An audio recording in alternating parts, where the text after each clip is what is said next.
नमस्कार दोस्तों, real excellence के इस नए वीडियो लेक्चर में मैं प्रेम सर आपका स्वागत करता हूं। आज के इस वीडियो में हम लोग कूलाम के नियम का अध्ययन करेंगे, जो कि एक बहुत ही इम्पॉर्टेंट टॉपिक है। तो चलिए बिना टाइम वेस्ट किए हुए स्टार्ट करते हैं हम कूलाम का नियम। तो हेडिंग लगाते हैं हम लोग, कूलाम का नियम। कूलाम का नियम, इसे इंग्लिश में हम लोग बोलते हैं कूलॉम्स लॉ। Coulomb's law. इसके पहले हम लोगों ने ये तो पढ़ ही लिया था कि प्लस और प्लस आवेश एक दूसरे को क्या करते हैं, प्रतिकर्षित करते हैं, और वैसे ही माइनस माइनस आवेश भी एक दूसरे को क्या करते हैं, प्रतिकर्षित करते हैं। एक चीज़ और पढ़ा था कि प्लस और माइनस आवेश एक दूसरे को क्या करते हैं, आकर्षित। अब हमें यही जानना है कि ये लोग कितने फोर्स से, कितने बल से एक दूसरे को आकर्षित करते हैं या फिर एक दूसरे को प्रतिकर्षित करते हैं, कितने बल से।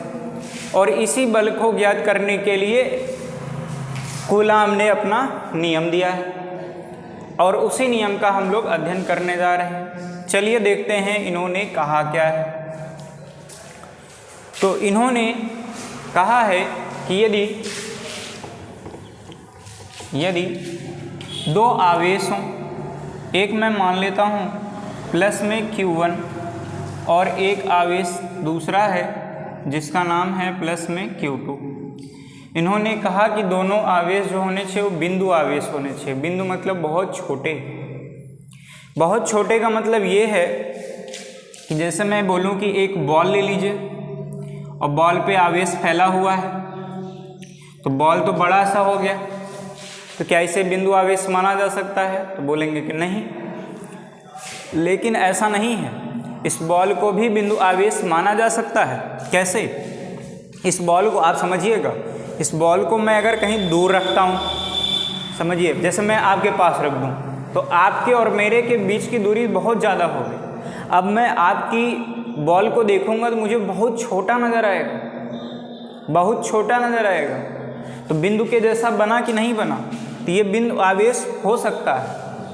अगर यही बॉल, दो बॉल को ले लूँ, मैं पास पास कर लूँ, पास पास, अब एक से देखने पर दूसरे को देखूँगा तो वो तो बिंदु के जैसा दिखेगा नहीं, तब यहाँ पर ये बिंदु आवेश के जैसा काम नहीं करेगा। मेरे ख्याल से आपको समझ में आ रहा होगा कि बिंदु आवेश क्या होना चाहिए। बिंदु आवेश मतलब कि एक के सापेक्ष अगर दूसरे को देखा जाए तो बहुत छोटा दिखे तो वो बिंदु आवेश कहलाएगा। ठीक है, तो इन्होंने कहा कि बिंदु आवेश ले लेते हैं, दो बिंदु आवेश, एक का नाम दिया Q1 और एक का नाम दिया Q2, और ये कहा कि इनका केंद्र से, इनके केंद्रों से जो जाएगी लाइन, जो रेखा जाएगी, या इनके केंद्रों को मिलाने वाली रेखा पर ही ध्यान से समझिएगा, ये Q2 आवेश इस पर इसी रेखा के अनुदिश ही बल लगाएगा, इस बाहर की ओर फोर्स लगा, 1 पे लगा, किसके कारण? 2 के कारण। तो इसे हम लोग लिखते हैं F12, क्योंकि सदिश राशि है इसीलिए वेक्टर लगा दिया। इसमें इसी जोड़ने वाली लाइन के अनुदिश फोर्स लगेगा इस बाहर की ओर। क्यों बाहर लगा? क्योंकि ये प्लस आवेश, ये प्लस आवेश, तो दोनों एक दूसरे को बाहर की ओर धक्का देंगे, दूर भागेंगे, तो ये इसको दूर भगाएगा। अब फोर्स लगा, 2 पे लगा, किसके कारण? 1 के कारण। तो यही फोर्स कितना लगता है इसको बताया कूलाम ने, कूलाम के एक नियम में। वो नियम यही था कि यदि दो आवेश एक दूसरे से कुछ दूरी पर स्थित हों, मैंने मान लिया कि r दूरी पर, तो वह एक दूसरे पर जो बल लगाते हैं वो बल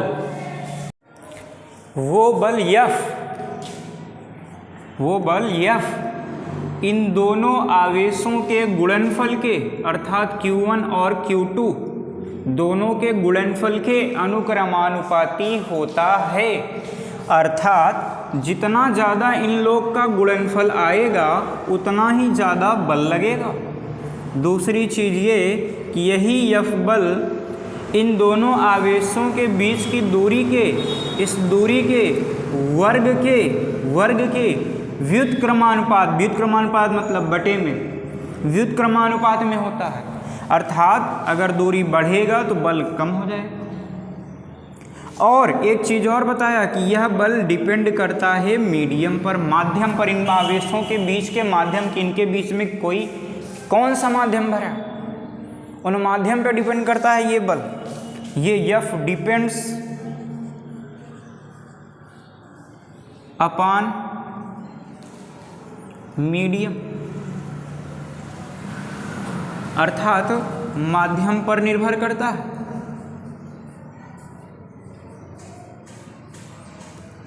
माध्यम पर निर्भर करता है। तो यह जो बल था वह 3 चीज़ों पर डिपेंड किया, दोनों आवेशों के गुणनफल पे, बीच की दूरी पर और माध्यम पर। और इन सब को कंबाइंड करके कूलाम ने एक नियम दिया, एक फार्मूला बना दिया, वो था F बराबर K Q1 Q2 अपान R स्क्वायर, Q1 Q2 अपान R स्क्वायर। और इस अनुक्रमानुपात का निशान हटाने के लिए एक नियतांक आ गया K। ये नियतांक आ गया क्या, K, जहाँ K क्या है, एक नियतांक है, जहाँ K एक नियतांक है। वायु के लिए इसका मान तो फिक्स होता है, मेरे ख्याल से ये दिख नहीं रहा होगा, यहाँ पे लिख देता हूँ कि माध्यम पर निर्भर करता है, पर निर्भर करता है।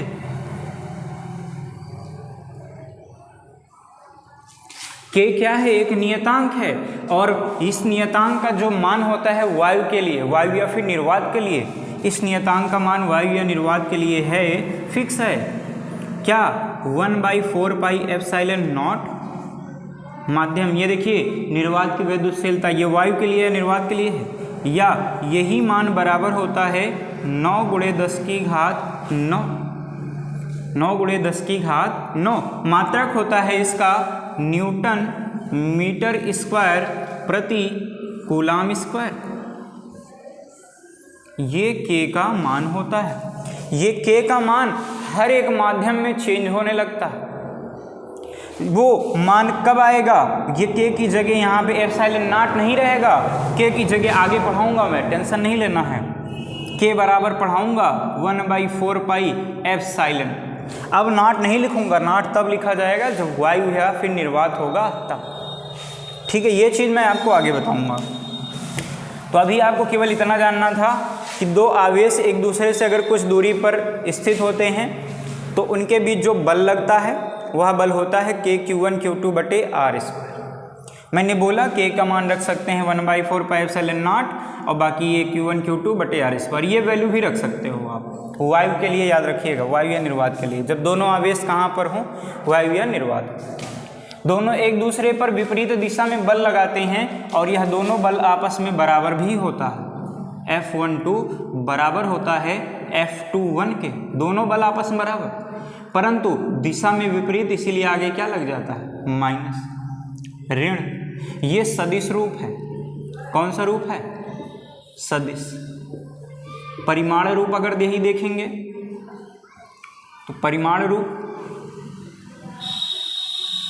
में यही है कि भाई इन दोनों का मॉड ले लीजिए ये, और वो मॉड किसके बराबर हो गया, इसके, माइनस F21 के। मतलब कि दोनों का परिमाण आपस में बराबर होता है, बस दिशाएं विपरीत होती हैं बस। और एक चीज़ याद रखिएगा कि हम लोग इसमें जो आवेश है, आवेश का मान प्लस या माइनस में नहीं रखने वाले हैं, प्लस या माइनस में नहीं रखेंगे, क्योंकि प्लस और माइनस केवल यही बताएगा कि ये दोनों आवेश एक दूसरे को आकर्षित करेंगे या फिर प्रतिकर्षित करेंगे। तो इनके मान को हमें यहाँ पर रखने की कोई आवश्यकता नहीं है। आई बात समझ में?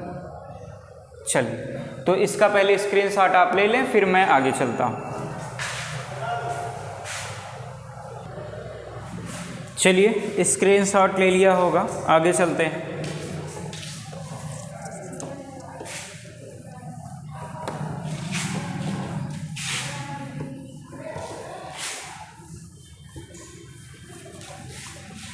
अब देखेंगे, थोड़ा सा इम्पोर्टेंट फैक्ट है।